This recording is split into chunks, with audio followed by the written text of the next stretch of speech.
white tablet, and we know that it's going to have the same effect every time. Whereas if a 50 milligrams is in an oil or a tincture, it's going to have different effects. So maybe just by making the language more precise, it makes it safer. So what I hear you saying is suggesting going back and being even more prescriptive. In a way, yes. You don't almost have to be. That's Justin's point. Yeah, so when you're taking it in an oil, this is what it should have. If you choose to use it in a tincture, this is what it should have. Capsules, now you're in, a matrix of salt, different, right? Sure. You can see how things would change for absorption. That speaks to Dr. Soing's point too, which is that, well, are you going to be free to inhale it, to just, buccal administration, which is vastly different than swallowing it? Yeah, you end up having to lay out specifics each time to protect the patient. So the question in my head would be, is that done best in rule, or is that best done in guidance documentation for the dispensaries? I think the dispensaries. It's just, and we talked about this before the meeting, with the clinical director role being removed from rule, who we would have anticipated navigating that complexity, now falling to the dispensary employee, it may be really tying our hands in rule on that. And I'm not the rule maker, I'm just the rule approver, okay? We'll have to see if maybe there's another way to get that level of detail available to employees to act in the best interest of our patients. I think that's really important, the daily dosage, as you're suggesting. What I saw in Colorado is that the dosage in a cookie, you would eat a half a cookie, a fourth of a cookie. Children, adults were overdosing. I don't know about you, but I never ate a half a cookie in my life. I think that's, I think the dosage has to be important in that factor. Well, and I think this last bit of the discussion all goes to what I said at the very beginning, that this 90-day supply and how we treat it is perhaps the foundation, is perhaps the safety net, and I think it's been our intent all along for that to be prescriptive. We want feedback, and we don't want to drive up cost, and we will continue to try to strike that balance. But we want to make it patient.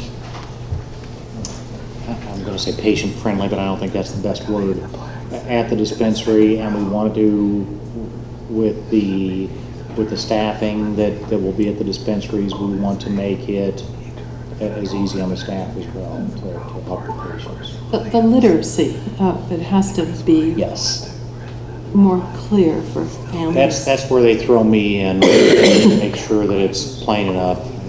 But may I please respectfully ask you to go back with that 1/10 ounce of plant material, and the math doesn't match up when you talk about plant material above it, and say 4, 6, and 4. It can never, you don't know, because it's not 9. We'll have to have it so we can get the right dosing guidance in play. So we'll get it. Thank you.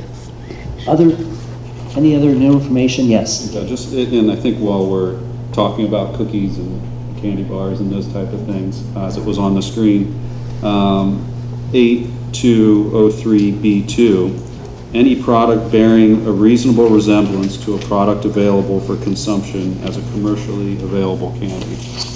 Right. So, I think part of the concern is, are we talking about packaging? Do we don't want, I don't know, weed Snickers or something like that? Or are we talking about, the fact that particularly those who may be struggling with nausea or other conditions who are going to want to consume edibles, and that those need to be, oftentimes we've seen, and I think that physicians can attest to practice in this space, it has to be something that is, it defeats the purpose if it doesn't taste good, right? And that oftentimes, and I think we saw it in the processing rules, would assume that it's could be in a form like a chocolate bar that is segmented, so we knew what the doses were, and I think that was contemplated in the rules. And then when we have something like this, obviously it's a pretty broad definition. And you'll see that that is language that was picked up from another state. One of the things that we definitely want to prohibit with that language is, say, a gummy bear. Something else would be, if people are familiar, I'm sure, with some of the products that you've seen in other states, Keef cats, for instance. What? Keef cats are something that we're not interested in having, something that's branded to seem like a commercially available product. That's what we're trying to prohibit. But a chocolate bar is not the intent. Like the chocolate bar that was illustrated on, that would not be prohibited as a reasonable resemblance to a commercially available product. It seemed to me that it would be the packaging of it. Like you could take that cookie or you could take that chocolate and make it look like Hershey's and Keebler's, or you could put a medicinal type of paper wrapping on it that makes it, when you look at it, you think this is something medicine. And I would hope that that's what you mean by that rule, not so much that it's not a cookie or a... No, it can be both. So again, if there is a gummy that is shaped like a bear, No, it should not be the shape. it should not be shaped like a bear, and it would be prohibited under that Square, rule. a circle, like a lozenge shape, a pill shape. Yes, those I would be agree. authorized, yes. But a cookie. And there are separate labeling requirements to address your concerns about the labeling also. Okay, we ready to wrap up this section? Other comments or questions? One last thing. Yes. So, obviously what we know about vaporization is, this treatment modality generally centers around rapidity of onset, right? That's the entire point. Is there any reason why a child under the age of 18 that would suffer from a condition shouldn't be allowed to benefit from that rapidity of onset? I mean, if we're going through all this effort to treat it as medicine and present forms that would be familiar as medicine, it doesn't mean that, vaporization means that it looks like a cigarette and they're going to be some sort of concern that it is leading them down a road towards vice or abuse. It just seems to me like we're closing off a treatment modality that could be very beneficial for children for some reasons more related to stigma than it is actual science.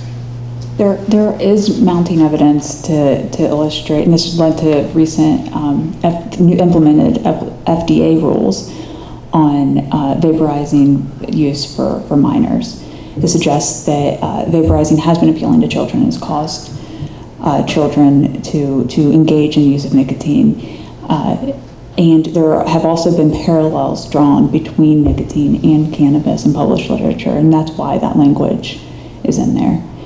You also see there have been other states that have pediatric programs and have limited the use of certain forms to their pediatric patients, and that has included in other states vaporizing.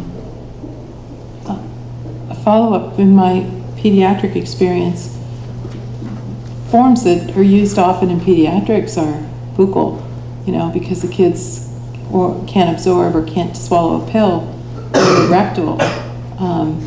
For compromised children, but it sounds to me that those groups would have to go through some more hurdles to get their medication that way. There would have to be a petition process, but again, we are starting with what was approved under House Bill 523. And I think what Aaron said a moment ago, that this is not, someone would not have to show a marijuana lozenge, the lozenge piece of this has probably been proven for centuries, So I think, You mean like it's a nitroglycerin and sublingual? You would just I say that think these are the drugs that work so I think well? it would be a marriage of the current medical administration methods and the cannabis piece of it, not cannabis on its own. So I appreciate you guys indulging me here. So what you're saying is I'd have to prove that a lozenge works, or I'd have to prove that a sublingual strip works, or I'd have to prove that a suppository proven works. for you. Right. I think. Right. That science is out there. I'm sorry? So I find what you're saying encouraging in the sense that I have to just show that that mode of administration, so, you know, the absorption of medicine through the rectum is effective. Am I understanding that correctly?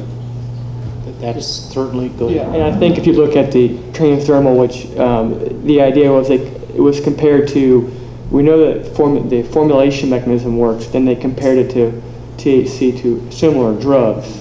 So the same thing. If you're looking at, you know, we know rectal absorption, for example, there are two different supplies they get absorbed. What you'd want to do is compare, again, I'm just, you know, example, comparing how would THC be similar to medication that's absorbed rectally. And then we know the rectal administration works, so would this drug reasonably similar to a drug that's absorbed rectally or nasally, to that effect, if that helps clarify. When there's that kind of data for any prescription medication that is used in those route, that's data that is published. Okay. More work to be done, right? We understand that. And again, speaking for the board, I know we are there to be that, hopefully that keep that thing going. Anything else? Justin, thank you very much. Appreciate that. It is now, I'm going to call it 11:45, so I'm going to call an audible on this and ask us to please take our lunch break and reconvene at 1 p.m. Our agenda called for 1:15, we got a little bit extra time, so we'll see you back ready to rock and roll at 1. Thank you.